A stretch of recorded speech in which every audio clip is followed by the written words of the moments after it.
The Hound of the Baskervilles by Sir Arthur Conan Doyle.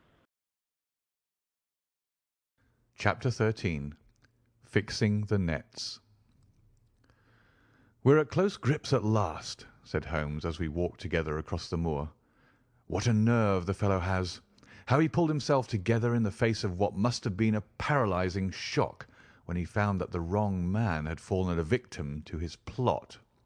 I told you in London, Watson, and I tell you now again, that we have never had a foeman more worthy of our steel. I'm sorry that he's seen you. And so was I at first, but there was no getting out of it. What effect do you think it will have upon his plans now that he knows you're here? It may cause him to be more cautious, or it may drive him to desperate measures at once. Like most clever criminals, he may be too confident in his own cleverness and imagine that he has completely deceived us. Why should we not arrest him at once? My dear Watson, you were born to be a man of action. Your instinct is always to do something energetic. But supposing, for argument's sake, that we had him arrested tonight, what on earth the better off should we be for that? We could prove nothing against him. There's the devilish cunning of it. If he were acting through a human agent, we could get some evidence, but if we were to drag this great dog to the light of day, it would not help us in putting a rope around the neck of its master. Surely we have a case? Not a shadow of a one, only surmise and conjecture. We should be laughed out of court if we came with such a story and such evidence. There is Sir Charles's death. Found dead without a mark upon him. You and I know that he died of sheer fright, and we know also what frightened him. But how are we to get 12 stolid jurymen to know it? What signs are there of a hound? Where are the marks of the fangs? Of course, we know that a hound does not bite a dead body, and that Sir Charles was dead before ever the brute overtook him. But we have to prove all this, and we are not in a position to do it. Well then, tonight? We are not much better off tonight. Again, there was no direct connection between the hound and the man's death. We never saw the hound. We heard it, but we could not prove that it was running upon this man's trail. There is a complete absence of motive. No, my dear fellow, we must reconcile ourselves to the fact that we have no case at present, and that it is worth our while to run any risk in order to establish one. And how do you propose to do so? I have great hopes of what Mrs. Laura Lyons may do for us when the position of affairs is made clear to her. And I have my own plan as well. Sufficient for tomorrow is the evil thereof, but I hope before the day is past to have the upper hand at last." I could draw nothing further from him, and he walked lost in thought as far as the Baskerville gates. "Are you coming up?" "Yes, I see no reason for further concealment. But one last word, Watson. Say nothing of the hound to Sir Henry. Let him think that Selden's death was as Stapleton would have us believe. He will have a better nerve for the ordeal which he will have to undergo tomorrow when he is engaged, if I remember your reporter right, to dine with these people." "And so am I." "Then you must excuse yourself, and he must go alone. That will be easily arranged. And now, if we are too late for dinner, I think that we are both ready for our suppers."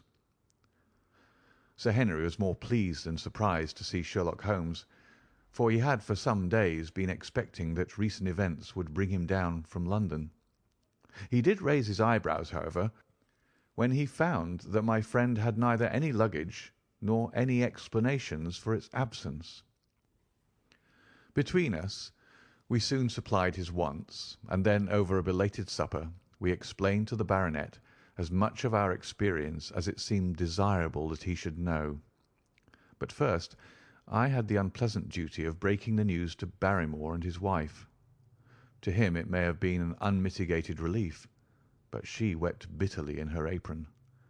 To all the world he was the man of violence, half animal and half demon, but to her he has always remained the little wilful boy of her own girlhood, the child who had clung to her hand.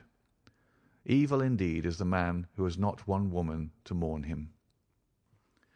"I've been moping in the house all day since Watson went off in the morning," said the baronet. "I guess I should have some credit, for I have kept my promise. If I hadn't sworn not to go about alone, I might have had a more lively evening, for I had a message from Stapleton asking me over there." "I have no doubt that you would have had a more lively evening," said Holmes dryly. "By the way, I don't suppose you appreciate that we have been mourning over you as having broken your neck." Sir Henry opened his eyes. "How was that?" "This poor wretch was dressed in your clothes. I fear your servant, who gave them to him, may get into trouble with the police." "That is unlikely. There was no mark on any of them, as far as I know." "That's lucky for him. In fact, it's lucky for all of you, since you are all on the wrong side of the law in this matter. I am not sure that as a conscientious detective my first duty is not to arrest the whole household. Watson's reports are most incriminating documents." "But how about the case?" asked the baronet. "Have you made anything out of the tangle? I don't know that Watson and I are much the wiser since we came down." "I think that I shall be in a position to make the situation rather more clear to you before long. It has been an exceedingly difficult and most complicated business. There are several points upon which we still want light, but it is coming all the same." "We've had one experience, as Watson has no doubt told you. We heard the hound on the moor, so I can swear that it is not all empty superstition. I had something to do with dogs when I was out west, and I know one when I hear one. If you can muzzle that one and put him on a chain, I'll be ready to swear you are the greatest detective of all time." "I think I will muzzle him and chain him all right, if you will give me your help." "Whatever you tell me to do, I will do." "Very good. And I will ask you also to do it blindly, without always asking the reason." "Just as you like." "If you will do this, I think the chances are that our little problem will soon be solved. I have no doubt—" He stopped suddenly and stared fixedly up over my head into the air. The lamp beat upon his face, and so intent was it and so still that it might have been that of a clear-cut classical statue, a personification of alertness and expectation. "What is it?" we both cried. I could see, as he looked down, that he was repressing some internal emotion. His features were still composed, but his eyes shone with amused exultation. "Excuse the admiration of a connoisseur," said he, as he waved his hand towards the line of portraits which covered the opposite wall. "Watson won't allow that I know anything of art, but that is mere jealousy because our views upon the subject differ. Now, these are a really very fine series of portraits." "Well, I am glad to hear you say so," said Sir Henry, glancing with some surprise at my friend. "I don't pretend to know much about these things, and I'd be a better judge of a horse or a steer than of a picture. I didn't know that you found time for such things." "I know what is good when I see it, and I see it now. That's a Kneller, I'll swear. That lady in the blue silk over yonder, and the stout gentleman with the wig ought to be a Reynolds. They are all family portraits, I presume." "Every one." "Do you know the names?" "Barrymore has been coaching me in them, and I think I can say my lessons fairly well." "Who is the gentleman with the telescope?" "That is Rear Admiral Baskerville, who served under Rodney in the West Indies. The man with the blue coat and the roll of paper is Sir William Baskerville, who was the chairman of committees of the House of Commons under Pitt." "And this cavalier opposite to me, the one with the black velvet and the lace?" "Ah, you have a right to know about him. That is the cause of all the mischief, the wicked Hugo, who started the Hound of the Baskervilles. We're not likely to forget him." I gazed with interest and some surprise upon the portrait. "Dear me," said Holmes, "he seems a quiet, meek-mannered man enough, but I dare say that there was a lurking devil in his eyes. I had pictured him as a more robust and ruffianly person." "There's no doubt about the authenticity, for the name and the date, 1647, are on the back of the canvas." Holmes said little more. But the picture of the old roisterer seemed to have a fascination for him, and his eyes were continually fixed upon it during supper. It was not until later, when Sir Henry had gone to his room, that I was able to follow the trend of his thoughts. He led me back into the banqueting hall, his bedroom candle in his hand, and he held it up against the time-stained portrait on the wall. "Do you see anything there?" I looked at the broad-plumed hat, the curling love-locks, the white lace collar, and the straight, severe face which was framed between them. It was not a brutal countenance, but it was prim, hard, and stern, with a firm-set, thin-lipped mouth and a coldly intolerant eye. "Is it like anyone you know?" "There is something of Sir Henry about the jaw." "Just a suggestion, perhaps. But wait an instant."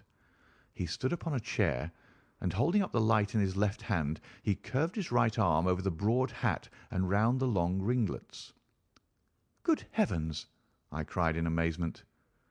The face of Stapleton had sprung out of the canvas. "Ha! You see it now. My eyes have been trained to examine faces and not their trimmings. It is the first quality of a criminal investigator that he should see through a disguise. But this is marvellous. It might be his portrait." "Yes, it is an interesting instance of a throwback, which appears to be both physical and spiritual. A study of family portraits is enough to convert a man to the doctrine of reincarnation. The fellow is a Baskerville, that is evident." "With designs upon the succession?" "Exactly. This chance of the picture has supplied us with one of our most obvious missing links. We have him, Watson. We have him, and I dare swear that before to-morrow night he will be fluttering in our net as helpless as one of his own butterflies. A pin, a cork, and a card, and we add him to the Baker Street collection." He burst into one of his rare fits of laughter as he turned away from the picture. I've not heard him laugh often, and it has always boded ill to somebody. I was up betimes in the morning, but Holmes was afoot earlier still, for I saw him as I dressed, coming up the drive. "Yes, we should have a full day to-day," he remarked, and he rubbed his hands with the joy of action. "The nets are all in place, and the drag is about to begin. We'll know before the day is out whether we have caught our big, lean-jawed pike, or whether he has got through the meshes. Have you been on the moor already?" "I have sent a report from Grimpen to Princetown as to the death of Selden.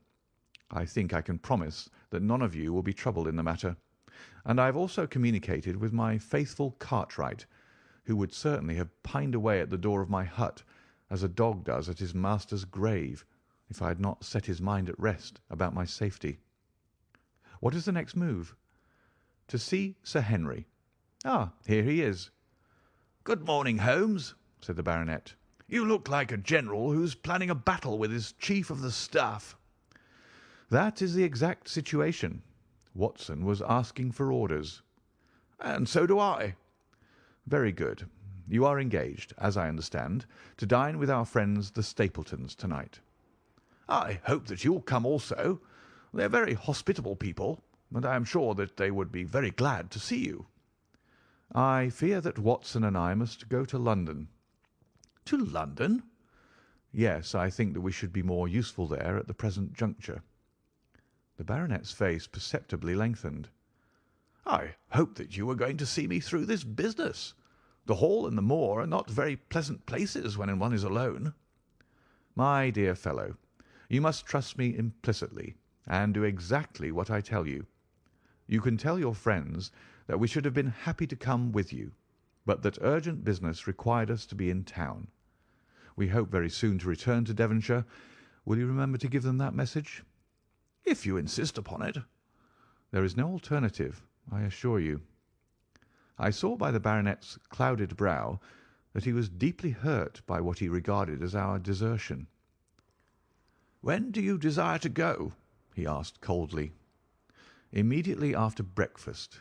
We will drive into Coombe Tracey, but Watson will leave his things as a pledge that he will come back to you. Watson, you will send a note to Stapleton to tell him that you regret that you cannot come." "I have a good mind to go to London with you," said the baronet. "Why should I stay here alone?" "Because it is your post of duty.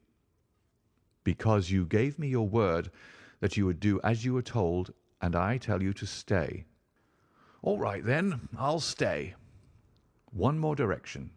I wish you to drive to Merripit House. Send back your trap, however, and let them know that you intend to walk home." "To walk across the moor?" "Yes." "But that is the very thing which you have so often cautioned me not to do." "This time you may do it with safety. If I had not every confidence in your nerve and courage, I would not suggest it, but it is essential that you should do it." "Then I will do it." "And as you value your life, do not go across the moor in any direction save along the straight path which leads from Merripit House to the Grimpen Road, and is your natural way home." "I will do just what you say." "Very good. I should be glad to get away as soon after breakfast as possible, so as to reach London in the afternoon." I was much astounded by this programme, though I remembered that Holmes had said to Stapleton on the night before that his visit would terminate next day. It had not crossed my mind, however, that he would wish me to go with him, nor could I understand how we could both be absent at a moment which he himself declared to be critical. There was nothing for it, however, but implicit obedience, so we bade good-bye to our rueful friend, and a couple of hours afterwards we were at the station of Coombe Tracey, and had dispatched the trap upon its return journey. A small boy was waiting upon the platform. "Any orders, sir?" "You will take this train to town, Cartwright. The moment you arrive you will send a wire to Sir Henry Baskerville in my name, to say that if he finds the pocket-book which I have dropped he is to send it by registered post to Baker Street." "Yes, sir." "And ask at the station office if there is a message for me." The boy returned with a telegram which Holmes handed to me. It ran: "Wire received. Coming down with unsigned warrant. Arrive 5:40. Lestrade." "That is in answer to mine of this morning. He is the best of the professionals, I think, and we may need his assistance. Now, Watson, I think that we cannot employ our time better than by calling upon your acquaintance, Mrs. Laura Lyons."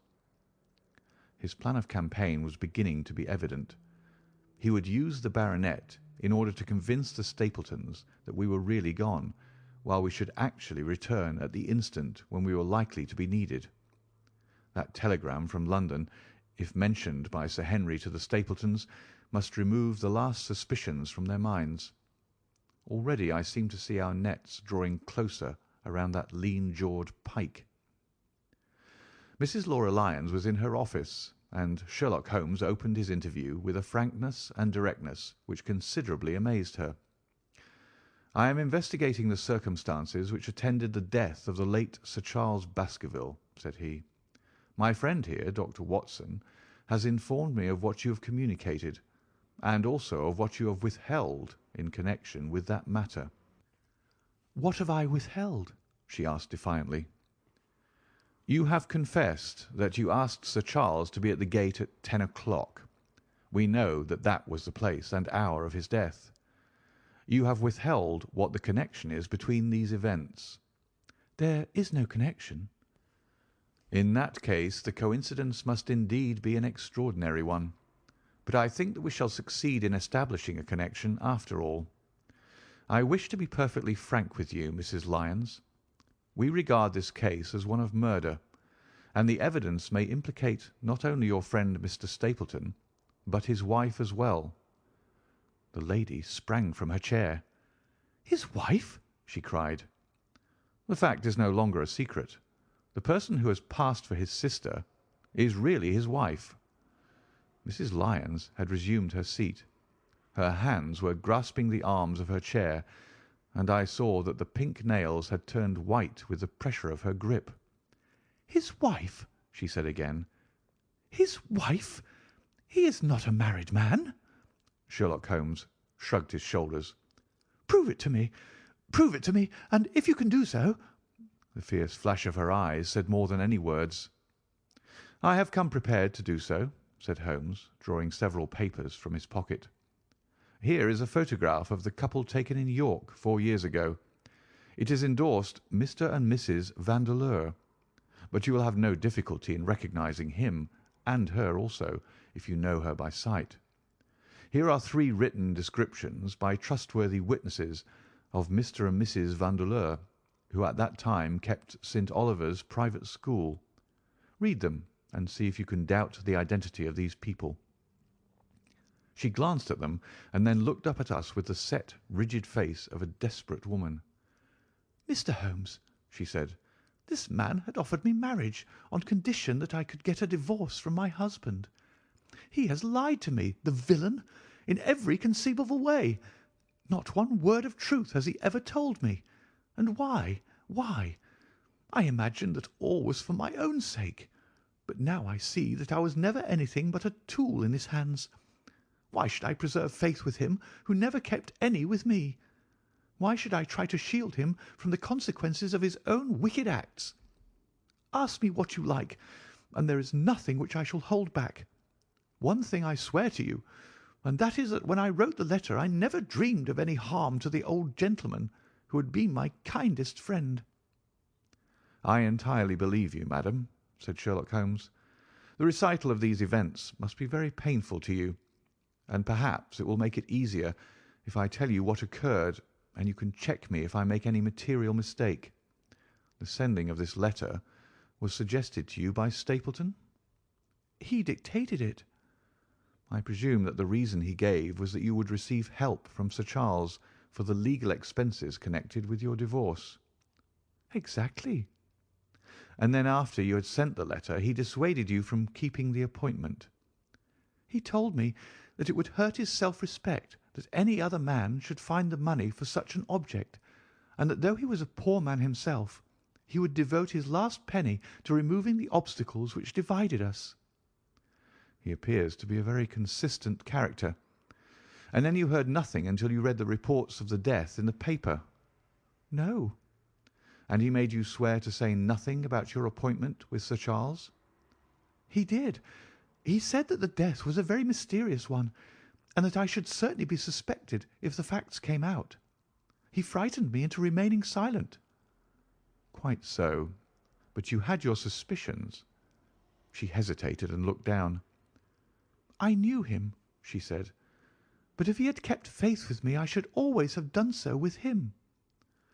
"I think that on the whole you have had a fortunate escape," said Sherlock Holmes. "You have had him in your power, and he knew it, and yet you are alive. You have been walking for some months very near to the edge of a precipice. We must wish you good morning now, Mrs. Lyons, and it is probable that you will very shortly hear from us again." "Our case becomes rounded off, and difficulty after difficulty thins away in front of us," said Holmes, as we stood waiting for the arrival of the express from town. "I shall soon be in the position of being able to put into a single connected narrative one of the most singular and sensational crimes of modern times. Students of criminology will remember the analogous incidents in Godno, in Little Russia, in the year '66, and of course there are the Anderson murders in North Carolina. But this case possesses some features which are entirely its own. Even now we have no clear case against this very wily man, but I shall be very much surprised if it is not clear enough before we go to bed this night." The London express came roaring to the station, and a small, wiry bulldog of a man had sprung from a first-class carriage. We all 3 shook hands, and I saw at once from the reverential way in which Lestrade gazed at my companion that he had learned a good deal since the days when they had first worked together. I could well remember the scorn which the theories of the reasoner used then to excite in the practical man. "Anything good?" he asked. "The biggest thing for years," said Holmes. "We have 2 hours before we need think of starting. I think we might employ it in getting some dinner, and then, Lestrade, we will take the London fog out of your throat by giving you a breath of the pure night air of Dartmoor. Never been there? Ah, well, I don't suppose you will forget your first visit." End of chapter 13.